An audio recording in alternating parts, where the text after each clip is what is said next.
We now continue with Britney Unzipped.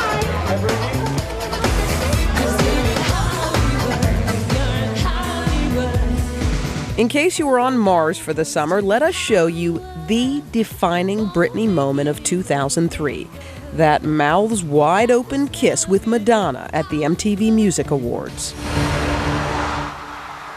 We were like, oh, get out of here! Yeah, baby! Writer Teray watched the intergenerational diva smooch with glee. But he knows it wasn't spontaneous at all. He saw them practice it in rehearsal. Did you notice any hesitancy on Britney's part? Was she? No, not really. Really? No, not really. It sure looked like a carefully crafted career move to titillate the audience and generate headlines. But when asked about it, Britney once again played the innocent.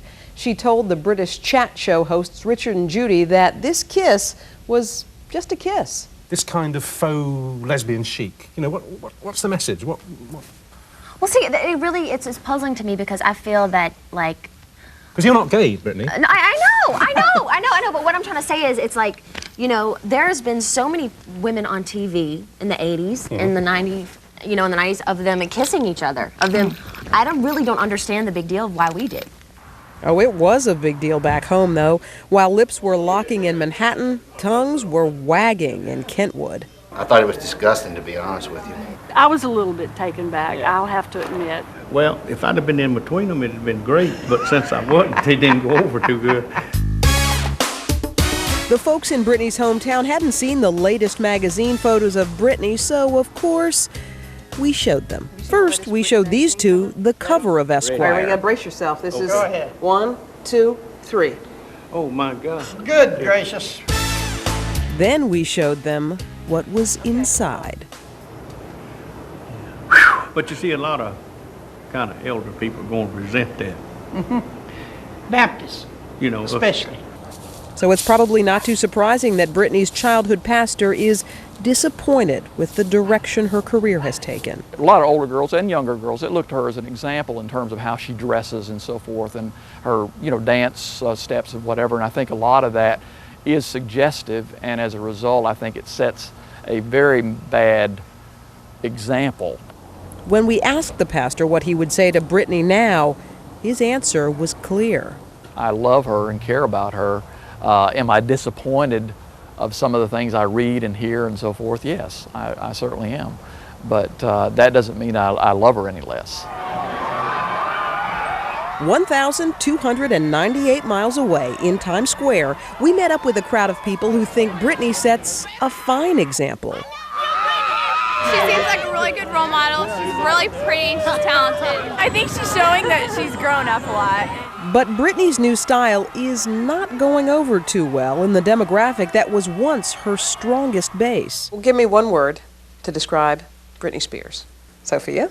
Ew. Is that a word? In my vocabulary, it is. What do you think when you see her now? Oh, God, not her again. I mean, I don't know anybody in my grade who, well, there might be one person, but she moved to Florida, who would like Britney Spears.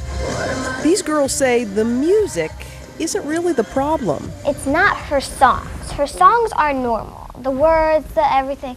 It's the way she sings them that isn't normal. What are you talking about? How does she sing them? Well, first of all, how she's not really wearing anything. You'll watch me. Sorry, Sophia. Ever since the video for Slave came out, Britney's been going for a more adult audience. And that trend continues on her new CD, In the Zone. And she knows if she wants to sell big, she'll need to keep everyone watching.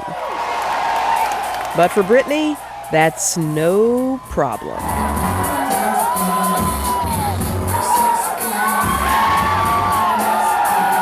This is the 2 a.m. performance Britney gave just 3 weeks ago at a New York City nightclub.